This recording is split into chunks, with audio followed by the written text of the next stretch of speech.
All right, guys, fire away. Patrick, we've talked about just 2-minute drill situations. I just wonder, what's your mindset going into those? Is it really like any other drive to you? Do you adjust? Like, what changes with it? I think more than anything, you just know that you need to go out there and execute at a high level. Coach Reed puts us in those high-pressured scenarios all throughout training camp, OTAs, all stuff like that, and you just go out there and just do what's necessary to win the game. If that's running the ball, throwing the ball, or whatever it takes, and you know what situations get out of bounds, get upfield, everything like that, and you just prepare yourself to go out there and execute. You seem to be in this last game just a little bit more in a rhythm. Anything that you point to, that do you feel that way, and anything you point to that maybe led to that? I mean, I think we're getting healthier as an offense, and then just getting more and more reps with guys. I think as season goes on, you figure out what guys are best at, and the new guys are really showing like what they're great at, and getting D-Hop and one-on-one matchups, getting Xavier, letting him stretch the field, but also work underneath as well. And to add with the guys that I've gotten a lot of reps with, we had a good day offensively, and now it's about building and trying to continue to build throughout the rest of the season. Patrick, you talked after the game in Carolina about the run you had on that last drive, but you hadn't seen the video yet. I'm just wondering whether you saw anything on the video that maybe you didn't see in real time. I think I didn't see. I saw the one block that Justin Watson had, but I didn't see him get a piece of the other guy as well. And I mean that made the play and was able to let me get through the gap there, and that just speaks to the effort that he's playing with, doing whatever it takes to win. And you want those guys on the team. And only thing I would say is probably try not to fumble, switch the ball to the other hand at the end of the play. Even though I told Coach I was fumbling so the clock would run. So if he asked, that's why I did it.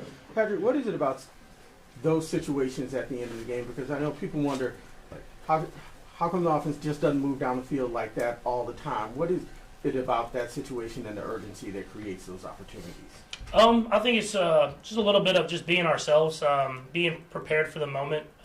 Obviously, you want to do it throughout the entire game, but when it's kind of that's what it says, do or die time, and you have to make it happen. It seems like guys just go out there and make it happen, and we're prepared for those moments. And Coach Reed prepares us, all the coaches prepare us, and the guys go out there and do what needs to be done. Coach, what are those preparations like? What is that preparation like in meetings? Like, how do you guys prepare for those specific situations? We go through those situations every single week throughout the entire year, just so we're ready for the moment, whatever moment arises in the game. If that's certain checks that we could get to, if that's ways that you get out of bounds, and the rules and all the different rules of when the clock stops, when it doesn't stop, when is first down more important than getting out of bounds, stuff like that. And coaches prepare us, and so like when I had the run there at the end, knowing that we have 3 timeouts, and knowing that even if I get tackled and get the first down, that's probably more important than get out of bounds in that certain situation.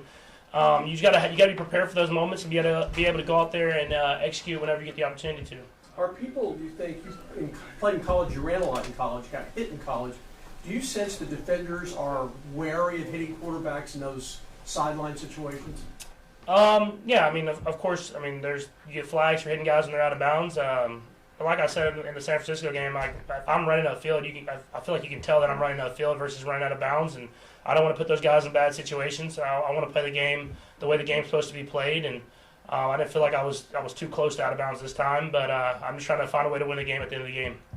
There's a phrase, people use the phrase, you never apologize for a win. And the league or the team, I'm not sure which, put out a video of Andy kind of talking to you guys in the locker room, and one of the first things he said was like, don't hang your head. And it seemed like he was kind of giving everybody a pep talk, like maybe the mood wasn't what he thought it would be after getting a win in the league. Did you sense that guys were maybe, even though you got the win, like disappointed you didn't play better, or what was the vibe as you saw it? I think we just hold ourselves to an extremely high standard, and so unless we feel like we play our best, guys are itching to get back out there and go for more. And I feel like there was times we played some good football. And credit to the Panthers, they played great football and made a lot of big time plays, and we were able to find a way to get a win in the end of the game. And I think it's not something that we were disappointed as much as we expect greatness from each other and from ourselves. And so unless we play like we expect we should play, we're going to strive to be better every time we step in that football field. Isaiah's been back at it. What would you anticipate in return from him? Yeah, I mean, he's going to be popped, man. I mean, obviously we're going to have to work him back to when he's ready, and then get him when he gets in the field and not try to overdo it. But I mean, he's going to have energy. He's going to want to be on the football field. But I think it's good that we have a good room of running backs that we can kind of not make him go out there and take 30 carries or whatever it is, we can just kind of let him be who he is and make those big plays happen, and then bring him along as the season goes. Coach has always Coach has always said that he appreciates the locker room leadership. That obviously involves you, Travis, Chris.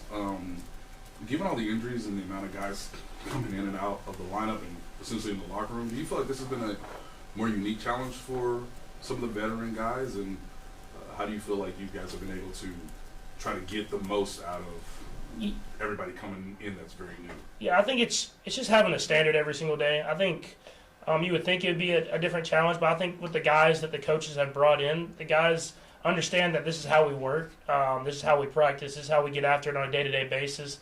We're probably in the building more than a lot of teams. We're probably on the practice field more than a lot of teams, but it's a standard that we've kind of upheld, and that starts at the top, and it goes throughout the entire team. And so, whenever you get in these tough times, you know that we've been through this together. We've held ourselves to these standards that we're going to go out there and win. And I'm one of those leaders, but there's many of them. It's not just me. I don't have to talk a lot, honestly, because we have a lot of leaders throughout the entire team that kind of hold themselves accountable. I know Pete was talking about you getting in a rhythm and everything, but it has kind of been a revolving door with your receivers. You've also got a rookie in Xavier. You know, DeAndre's been here now for a little while. Is that maybe a little bit of it? Is there starting to be some continuity there with you and the receivers, maybe syncing up, getting timing down, that kind of thing? Yeah, 100%. And I think just us being able to utilize their strengths in the offense, and then me being on that same page with them, and the more reps you get of that, the better it is. And obviously, you want to get those reps in training camp, but we had injuries and stuff like that. We've kind of had to move through that and work through that throughout the entire season. But I feel like we're getting better and better each and every week, and that's all you can ask for. You want to be playing your best football at the end of the year, and we're getting there. So I think we're getting better throughout the year. Blair? Just Max Crosby, what makes him so effective? Yeah, I think the way he plays every single snap, no matter the score, no matter if it's a run or a pass, whatever it is, he's going to give you everything he's got. Obviously physically gifted, he can make all the different pass rush moves, everything like that. But the way he plays, I think, inspires his team to play that hard, and that's what you need to be great in this league. Last one, Steve. Patrick, it's Thanksgiving week. I gotta ask you, man. Start, bench, cut, turkey, yams, macaroni and cheese. I mean, I'm cutting turkey. Probably the other two I love. I'll probably start macaroni and cheese if it's made the right way, and then bench yams. Okay. What's the right way? It's just like I don't want to get too much into it, but the right way. Everybody knows what I'm saying. Yeah.